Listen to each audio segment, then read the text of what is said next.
y en cuanto lo estén buscando, les quisiera confesar algo, o mejor dicho, les quisiera compartir algo. Y ese algo es que he vuelto a mis hábitos antiguos.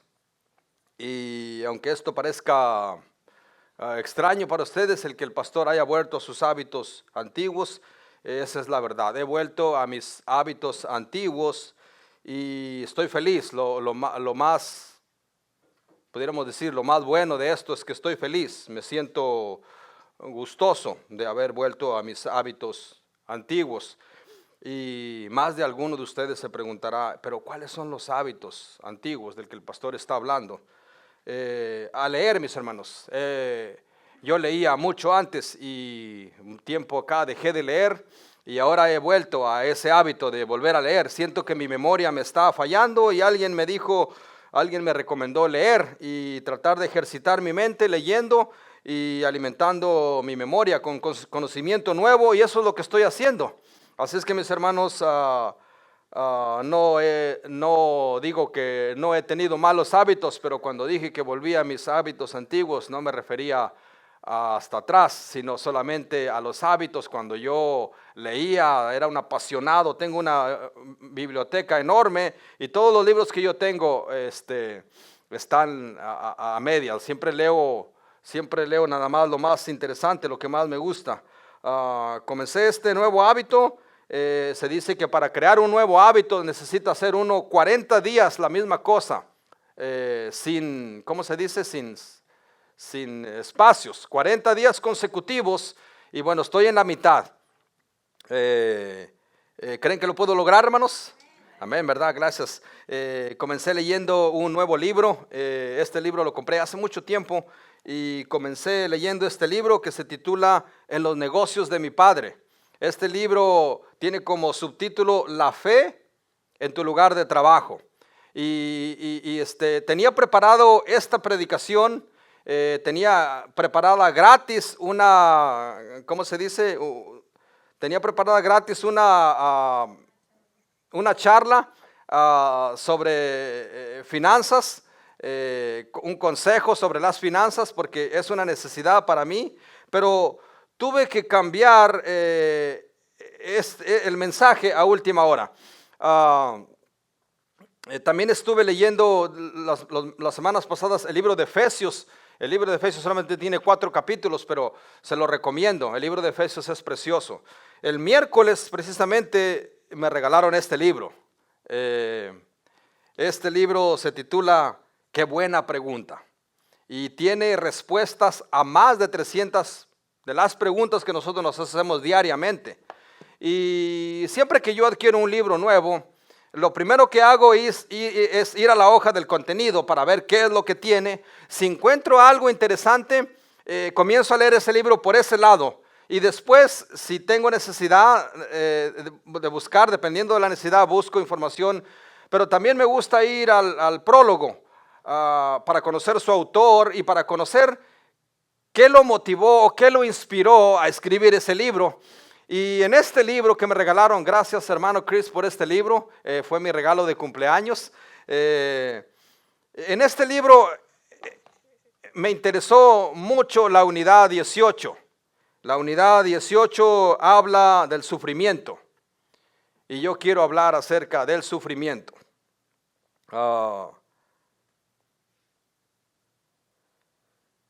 Antes de desarrollar el mensaje, quiero que leamos la porción de la palabra que les di en el principio, que era primera de ¿qué, hermanos? Primera de Corintios, capítulo 13. ¿Lo tienen, hermanos? ¿Se pondrían en pie en reverencia a la palabra o lo quieren hacer sentados? Ustedes díganme. Tanto que le digo yo a mis hijos, tanto que he gastado en su educación como para que ustedes me digan, aquí sentaditos, pastor. Gracias, hermanos, qué bueno que se pararon todos. Dice Pablo, si yo hablase lenguas humanas y angélicas y no tengo amor, vengo a ser como un metal que suena o un címbalo que retiñe. Y si tuviese profecía, y si tuviese entendimiento, y si entendiere todos los misterios y toda la ciencia, y tuviese toda la fe, de manera que pudiera trasladar los montes de un lado a otro, pero no tengo amor, dígalo, nada soy. Y si repartiese todos mis bienes para darle de comer a los pobres, y si entregase mi cuerpo para ser sacrificado o para ser quemado, pero si no tengo amor, de nada sirve. El amor es sufrido, es benigno. El amor no tiene envidia, el amor no es jactancioso ni se envanece, es decir, no se termina. El amor no hace nada indebido, el amor no busca hacer lo suyo propio, el amor no se irrita y tampoco guarda rencor. El amor no se goza de la injusticia, es decir, no significa que porque el amor es sufrido, usted puede hacer sufrir a los demás a través del amor. El amor no se goza de la injusticia, mas se goza de la verdad. Todo lo sufre, todo lo soporta, todo lo cree y todo lo espera. El amor nunca deja de ser. Diga conmigo, el amor nunca deja de ser. Pero las profecías terminarán, las lenguas cesarán, la ciencia acabará. Y por último, versículo 13. Permanecerán solamente la fe, la esperanza y el amor. ¿Y qué creen, hermanos? ¿Cuál de ustedes creen que sea el mayor de todos? El amor es el mayor de todos. Señor mi Dios, entendemos que ese amor, mi Dios, ese amor solamente tú, Padre. Solamente tú, el Dios bueno, el Dios omnipotente, el Dios justo, el Dios santo. Solamente tú, mi Dios, tienes ese amor. Gracias, Padre, por compartir con nosotros ese amor. Te pedimos perdón y te damos gracias, Padre, por todas las cosas que hemos hecho mal. Pero te pedimos, mi Dios, que tengas misericordia de nosotros. Y de hoy en adelante, Señor, poder perfeccionar ese amor en el amor tuyo. Amén. Tome su lugar, mis hermanos. No voy a predicar directamente del amor, mis hermanos, sino del sufrimiento en medio de ese amor.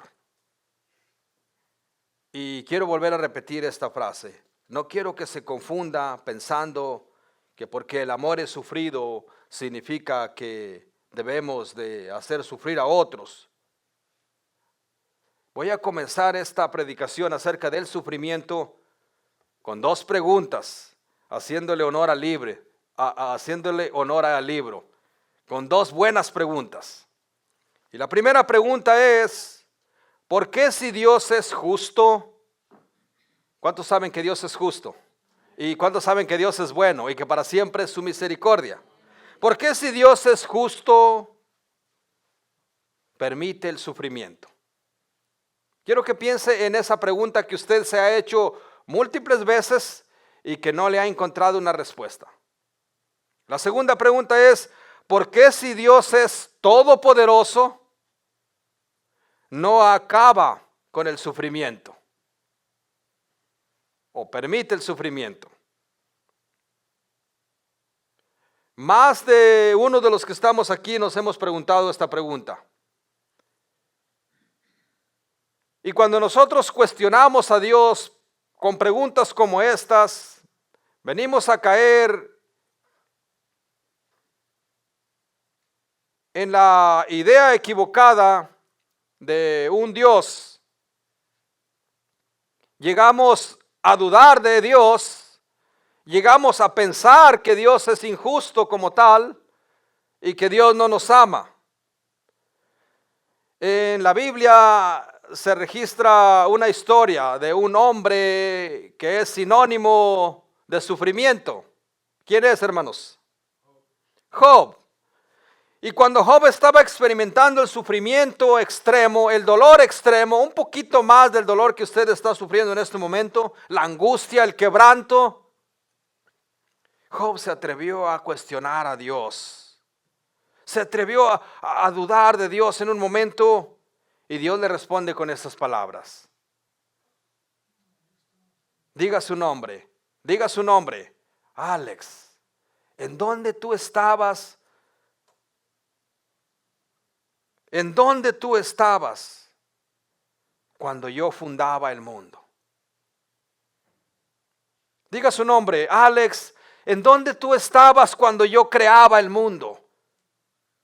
¿Dónde tú estabas, Job, cuando yo ordenaba a las estrellas del cielo y del universo? Si eres inteligente, le dice el Señor a Job, respóndeme, ¿en dónde tú estabas como para cuestionar lo que yo hago? Qué tremenda exhortación de parte de Dios ante su siervo Job, porque a Dios no se le puede cuestionar.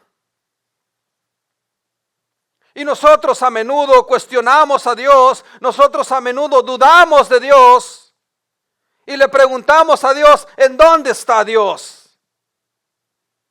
O, ¿por qué yo, Señor? Diga conmigo, ¿por qué yo, Señor? Todas esas preguntas tienen una respuesta. Y dentro de su corazón está la respuesta. La respuesta más sabia sería, ¿por qué no? ¿Merecemos o no merecemos el castigo de Dios? Dudamos de Dios, especialmente cuando vemos la maldad del hombre o la injusticia del hombre alrededor del mundo. Dudamos y cuestionamos a Dios, especialmente cuando vemos o cuando experimentamos en carne propia el sufrimiento, y más si se trata de un niño. La mayoría de los seres humanos asociamos el amor de Dios con los beneficios que recibimos de Dios, con las bendiciones de Dios. Y cuando estamos experimentando el sufrimiento, pensamos que Dios no nos quiere, porque hemos relacionado el amor de Dios con las cosas que nos están pasando. Si son buenas, Dios es amor, y si son malas, Dios no me ama. Pero ¿ha pensado usted, mientras usted está padeciendo, mientras usted está sufriendo, sabe que alguien más está gozando, sabe que alguien más está celebrando? Mientras usted está quizás enterrando a un hijo, otra persona está recibiendo en sus brazos a un bebé. Y Dios, hermanos, ¿es justo o es injusto?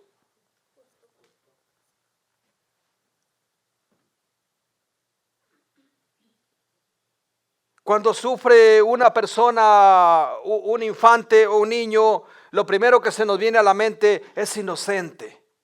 Diga conmigo, un niño es inocente. Hermanos, ¿por qué Dios permite que un niño inocente sufra? Si Él es justo. La respuesta, mis hermanos, es muy simple.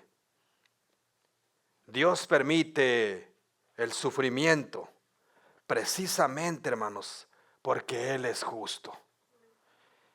El sufrimiento, mis hermanos, es parte de la justicia de Dios. No hay inocentes. No hay inocente ni siquiera uno, dice la Biblia. Todos se descarriaron, todos están contaminados por el pecado. El dolor, mis hermanos, el sufrimiento es parte de la justicia de Dios.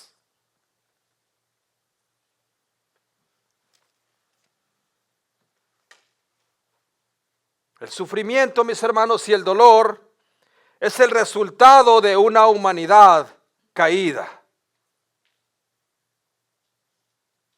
Antes del pecado no había sufrimiento. Antes del pecado no había dolor.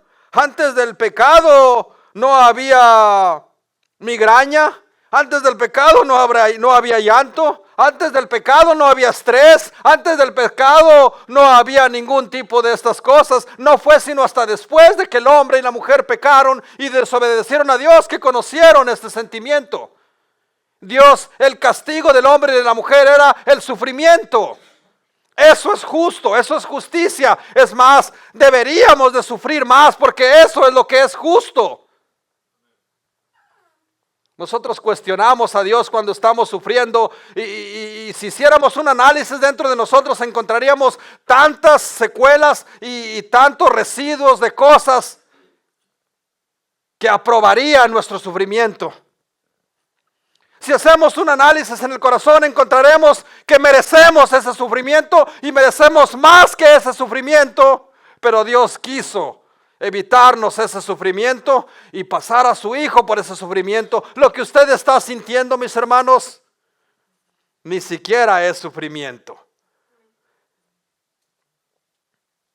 El sufrimiento, mis hermanos, es parte de la justicia de Dios. Dios es justo, por eso ha permitido que la humanidad sufra.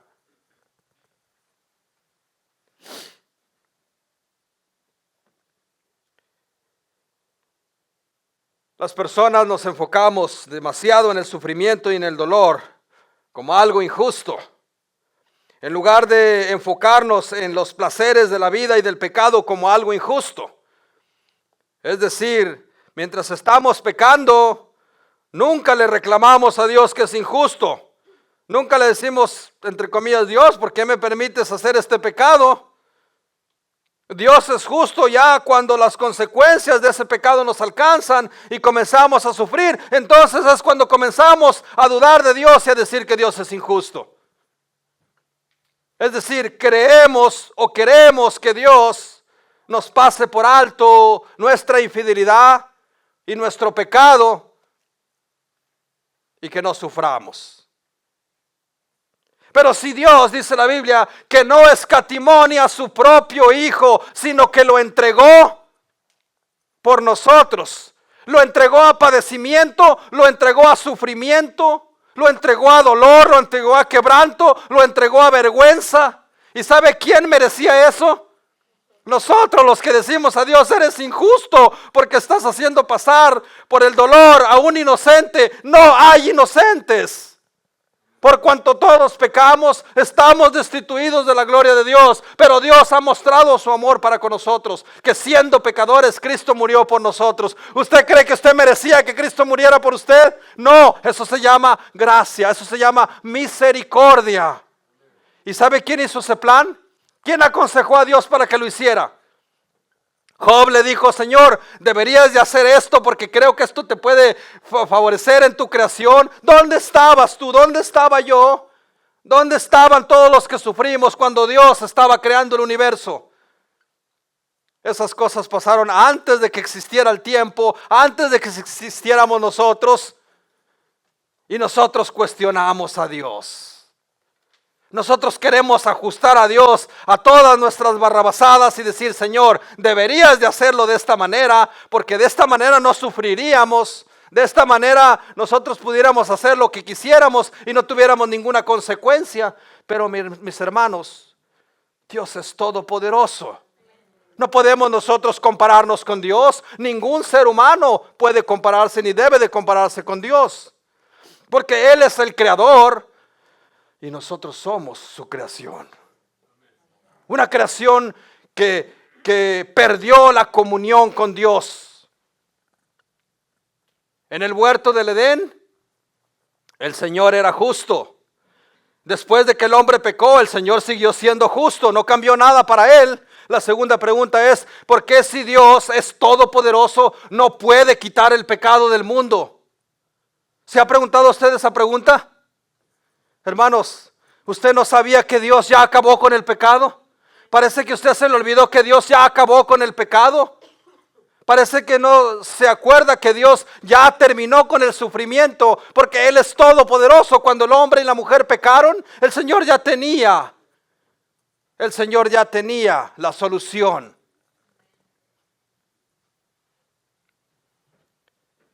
¿Es Dios todopoderoso o no es todopoderoso? Cuando Adán y Eva pecaron, Dios era todopoderoso. Después de que Adán y Eva pecaron, nada cambió para Dios. Él seguía siendo todopoderoso. Él tenía un plan de redención mucho antes de que Adán y Eva existieran. Él tenía todo, como decimos nosotros, bajo control. Y nosotros cuestionamos a Dios. Señor, ¿no crees que esto es demasiado para mí? ¿No crees que esto es mucho para yo soportarlo? ¿No crees que deberías de tenerme un poquito más de lástima?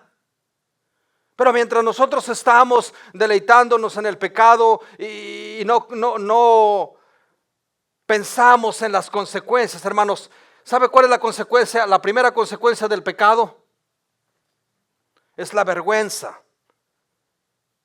El pecado nos aleja de Dios. Dios no puede tener contacto con el pecado. Lo primero que se pierde es la comunión con Dios. Y después viene el dolor, después viene el quebranto, consecuencia del pecado. No podemos tomar el riesgo de hacer algo y querer salirnos con la nuestra, como se dice. Tenemos que tener prudencia, tenemos que tener sabiduría. ¿Saben ustedes cuál es la tarea del Espíritu Santo en su vida? En el plan de redención, Dios envió al Hijo. Dios es el que toma la iniciativa, Dios es el que tiene el plan de enviar a su Hijo para salvar a la humanidad de este desastre que se acaba de cometer.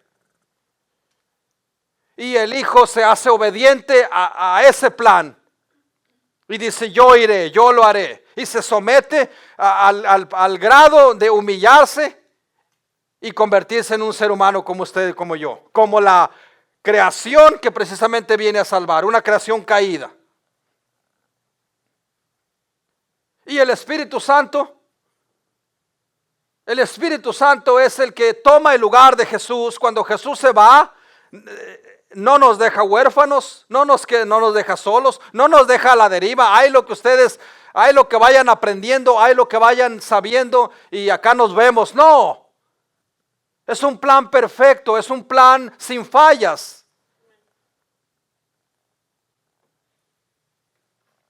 A los que antes conoció, o a los que antes predestinó, a los que antes conoció los predestinó y los llamó y los justificó y luego los glorificó. El Espíritu Santo es el que guía nuestras vidas. El que, ¿qué dije, hermanos? El que guía nuestras vidas. El Espíritu Santo es el que redarguye nuestra mente y nuestro corazón de cuando estamos haciendo algo malo. ¿Qué le está diciendo el Espíritu Santo en este momento? Si lo está acusando, esa es la conciencia. Pero si se está sintiendo redarguido, es el Espíritu Santo hablando a su corazón. El Espíritu Santo es el único que lo puede convencer de su condición. Si no está el Espíritu Santo de por medio, nunca va a poder aceptar que está mal. Es decir, el Espíritu Santo es importante en nuestra vida, porque Él es el que nos guiará, Él es el que nos dará, Él es el que nos revelará la verdad de su palabra. Yo siempre he dicho esto: yo los puedo engañar, o ustedes me pueden engañar a mí, dependiendo de la capacidad que tengan. Pero el Espíritu Santo que está en mí, el Espíritu Santo que no está en usted, no puede ser engañado. Es decir, usted no se puede engañar a usted misma. ¿Por qué? Porque el Espíritu Santo que gobierna su vida le revela la verdad de su palabra, le revela, le redarguye y le convence de pecado.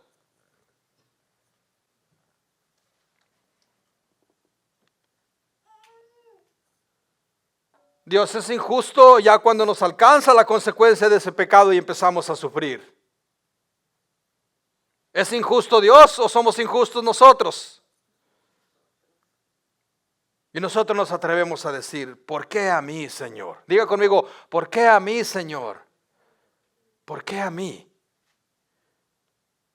Job era un hombre justo. Job era un hombre bueno, era un hombre entregado. Y Dios le permite pasar por quebranto, por tribulación, por dolor.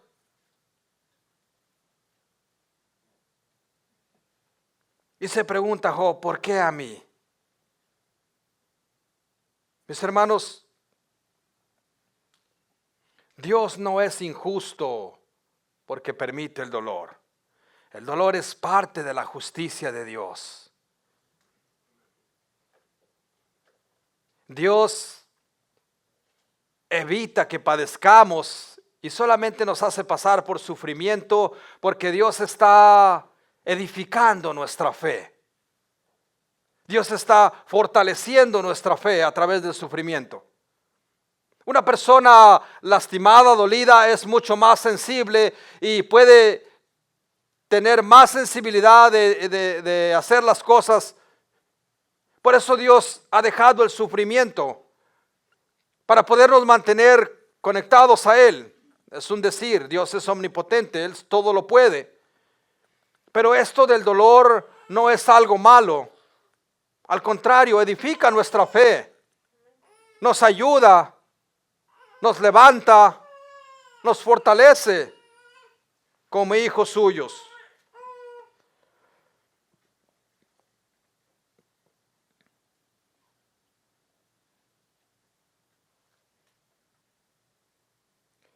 Antes de que el hombre pecara,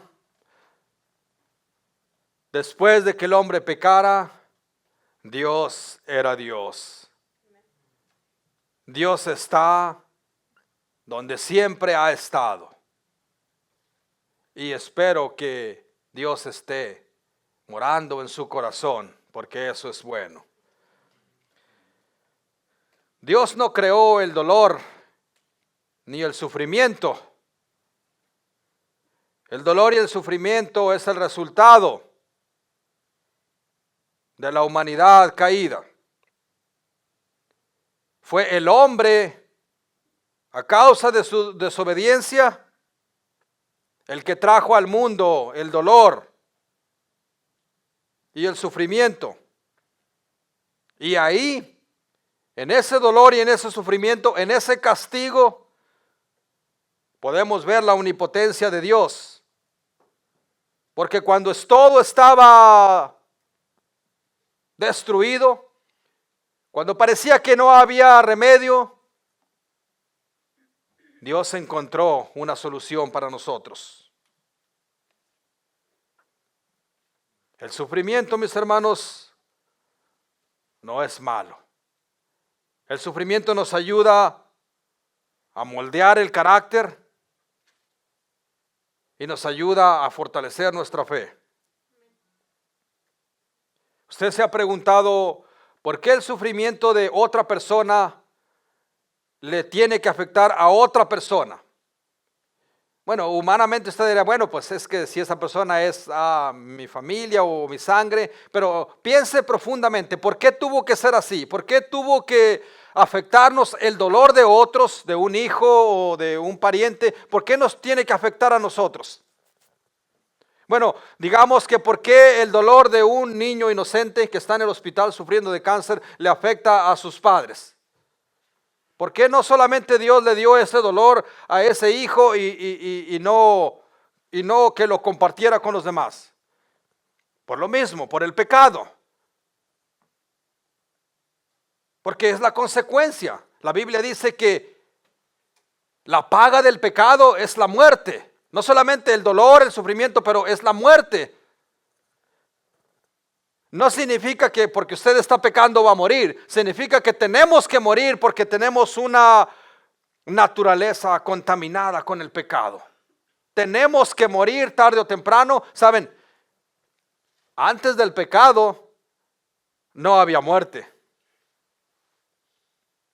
¿Sabe? Dios creó al hombre a su imagen y su semejanza para ser eternos. Si el hombre no hubiese desobedecido, seríamos eternos. Todavía somos eternos, pero ahora tenemos que morir físicamente para poder nacer.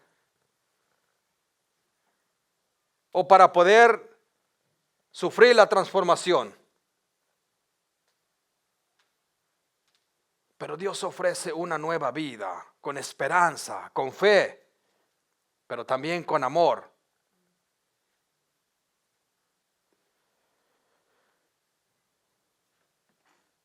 No se sufre tanto, ¿cómo digo esto? Se sufre cuando uno peca, pero el sufrimiento ya es el resultado de la humanidad caída. Claro, si usted peca, tendrá consecuencias y tendrá que sufrir. Pero independientemente de eso, nosotros sufrimos. Por eso cuando un niño se quebranta, nosotros nos quebrantamos, porque el sufrimiento vino después de la desobediencia. Eso es justicia, mis hermanos. Dios es justo. Ahora, una de las frases que me gusta mucho mencionar: Dios no tiene ningún problema con la muerte. Nosotros nos asustamos con la muerte. Nosotros no nos queremos morir, pero Dios no tiene ningún problema con eso. De hecho, Dios le ha dado una solución a eso. Ni la muerte tiene potestad delante de Dios, porque Dios es santo. Mis hermanos,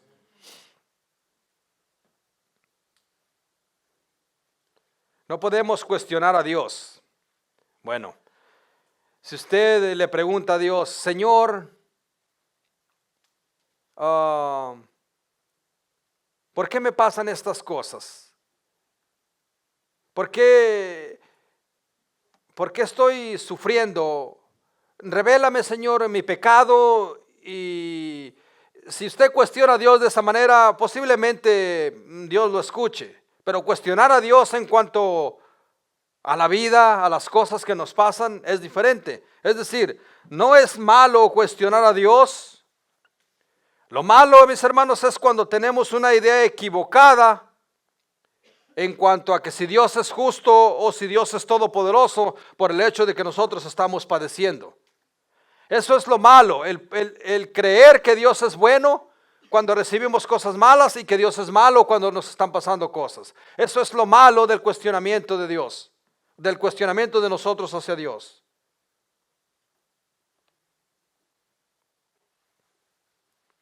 A Dios no se le cuestiona, a Dios se le cree. A Dios no se le contradice, a Dios se le obedece. Y cuando el hombre decidió contradecir a Dios, y cuando el hombre decidió desobedecer a Dios, arruinó su relación con Dios. ¿Por qué? Porque Dios es santo. No le podemos aconsejar ni enseñar a Dios. Lo de nosotros es obedecer a Dios, servir a Dios, amar a Dios. Y todas las cosas que le pasen, a los que aman a Dios, les ayudarán a bien. Solamente a los que fueron llamados al propósito de Dios. Solamente a ellos les servirán para bien. A los demás les traerá dolor, les traerá consecuencias y les traerá sufrimiento.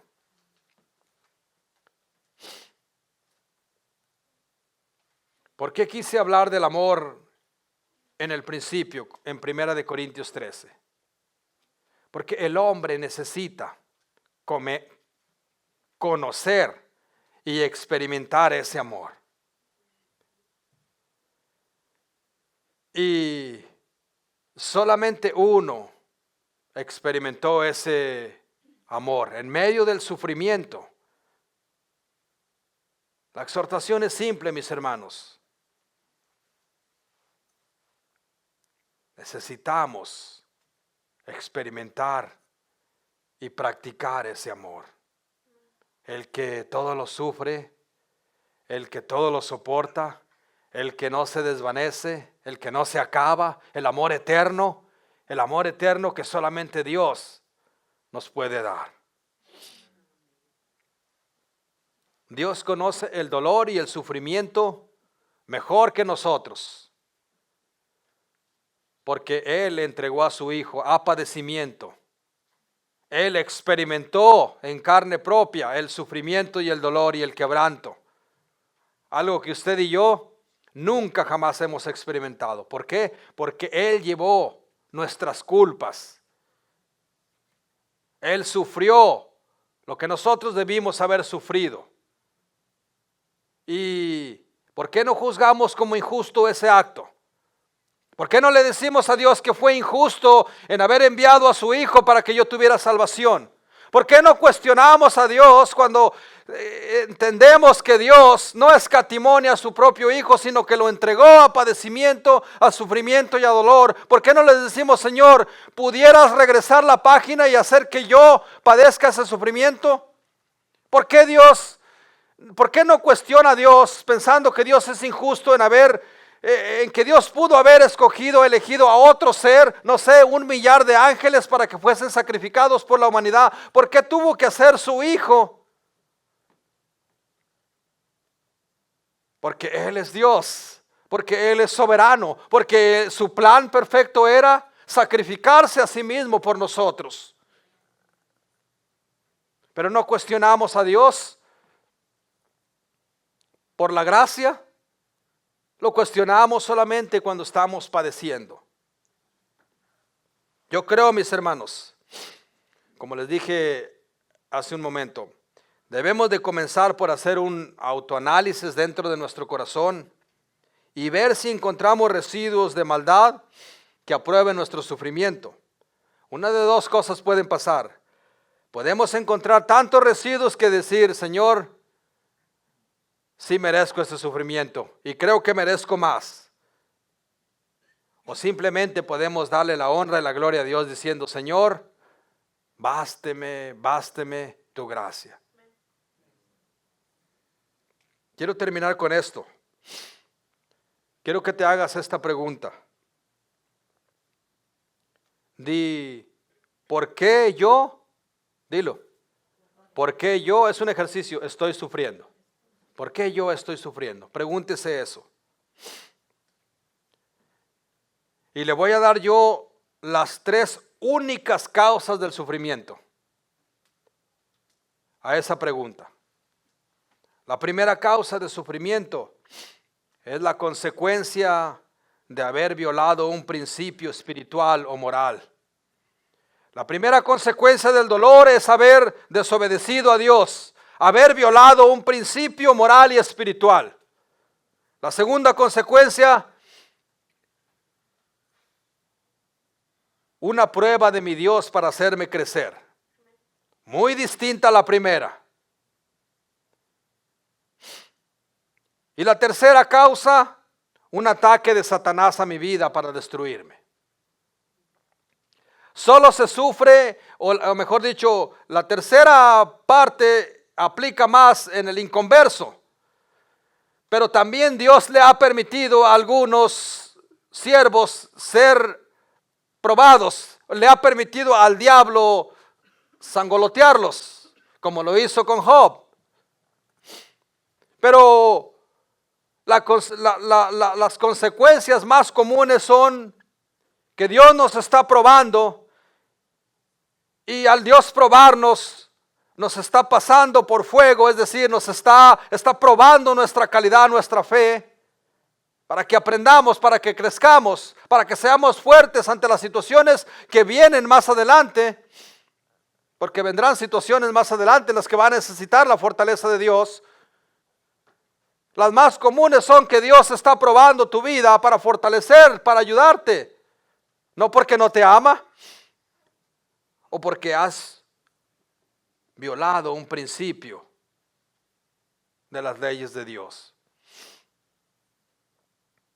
Otra vez, ¿por qué yo estoy sufriendo? Y ahí está la respuesta otra vez, como en todas las preguntas que hicimos. En el yo, ahí está la respuesta. En ti está la respuesta. En nuestro corazón está la respuesta. Pero independientemente de cuál sea la causa de tu sufrimiento, la solución solamente es una: Cristo Jesús. Él es la respuesta. Él ha prometido un lugar como el del principio, donde no habrá tristeza, donde no habrá llanto, donde no habrá migraña, donde no habrá dolor, donde no habrá sufrimiento. A Dios no se le cuestiona, a Dios se le cree. ¿Usted cree en eso? Dios nos ha dado, le ha placido darnos el reino. Cristo Jesús es la respuesta. ¿Qué dije, mis hermanos? Cristo Jesús es la respuesta. Si usted mira a su hijo sufriendo, voltee y dígale: hijo mío, Cristo Jesús es la respuesta. Él pagó por nuestras culpas. Si tú sufres, solo será por un tiempo, solo será poquito. Si usted mira a su esposo, a su esposa sufrir, dígale: amor, este sufrimiento es pasajero. Esta semana o hace una semana me tocó ministrar a una persona que su madre estaba en agonía y fue a buscar a su madre. Y yo tuve la oportunidad de enviarle un mensaje: ¿cómo está tu mami? Dijo: está muy mal. Me miró, tomó mi mano, no me la quiere soltar. Le digo: dile estas palabras. Dile que no tenga miedo. Dile que va a estar bien. Dile que entregue su vida al Señor. Cristo Jesús es la respuesta, mis hermanos. Si alguien conoce el dolor, es Cristo. Si alguien sabe por lo que tú estás pasando, es Cristo. Entrégaselo a Cristo. Él intercede por nosotros. Él está dispuesto a cargar ese dolor que tú sientes en Él. Él ya lo hizo. El sufrimiento y el dolor sí es consecuencia de lo que hacemos, pero ya es la consecuencia de lo que ya pasó. Y Dios es justo, porque lo justo es que suframos. Lo justo es que muramos. Eso es justicia, mis hermanos. Fuera Dios injusto si permitiera que no nos pasara nada después de haber quebrado su ley, después de haber ofendido su ley. Sería injusto que Dios no nos castigara. Pero Dios es justo en pasarnos por tal sufrimiento. Voy a acabar con una cita hermosa que se encuentra en Isaías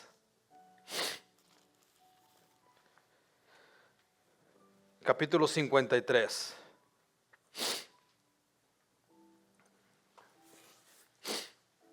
Este es amor del bueno. Este es amor verdadero. Esto es sufrimiento, no como lo que usted ha conocido, no como lo que usted ha experimentado. Eso ni siquiera fue amor.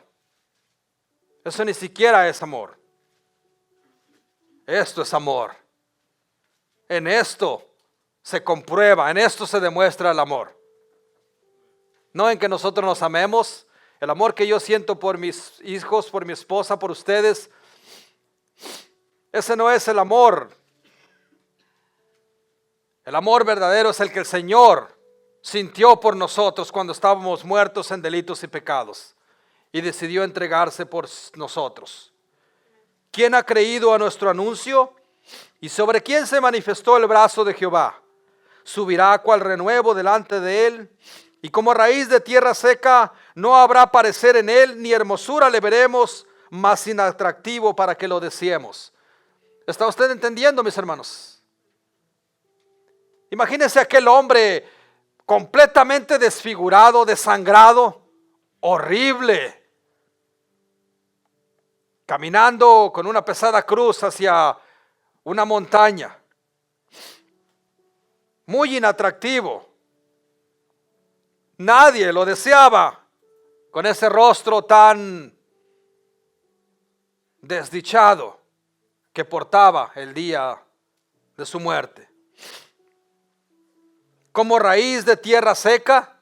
¿Saben ustedes cómo es una raíz de tierra seca? No tiene vida. Y no había en él no había parecer en él, ni había un atractivo en él para que lo deseáramos. Fue despreciado y fue desechado entre los hombres. Fue tratado peor que un animal, peor que una basura, peor que un ladrón. Varón de dolores, experimentado en quebranto. Y como que escondimos de él el rostro. Fue menospreciado. ¿Cuántos aquí han sido menospreciados? y no lo estimamos. No lo valoramos. ¿Cuántos de ustedes han menospreciado y no han valorado? Ese padecimiento lo tuvo mi Señor. Ciertamente llevó Él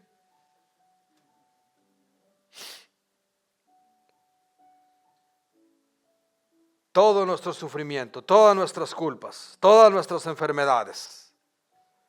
El título de esta porción es Sufrimiento del siervo de Jehová. Esa es otra humillación que Él hizo. Se humilló a ser un siervo, un esclavo.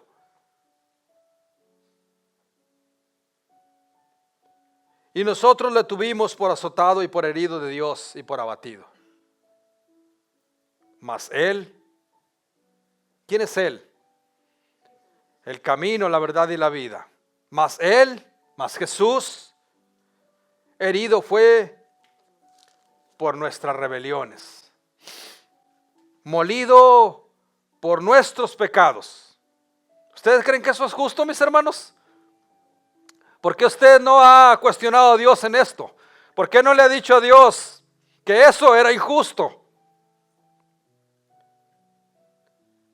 Molido por nuestros pecados y por su llaga, por sus llagas, nosotros fuimos sanados de una enfermedad mortal.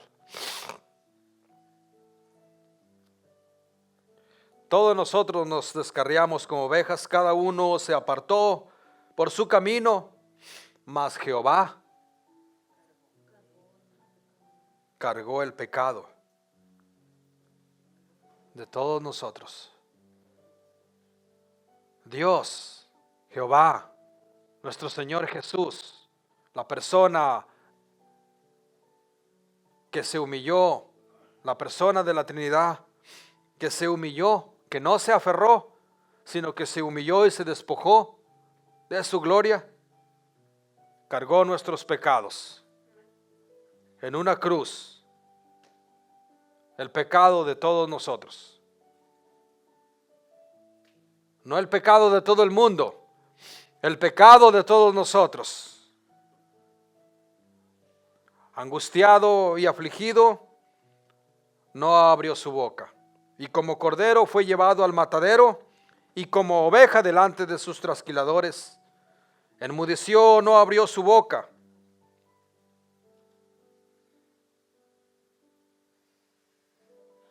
Por amor a nosotros.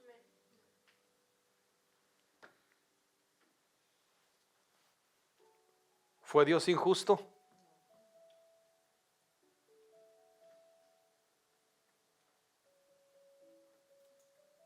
Póngase en pie.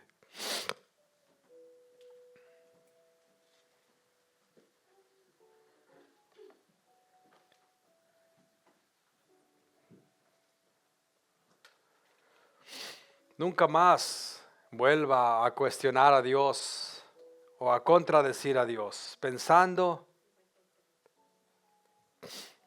que le puede ayudar a Dios a que las cosas sean mejor.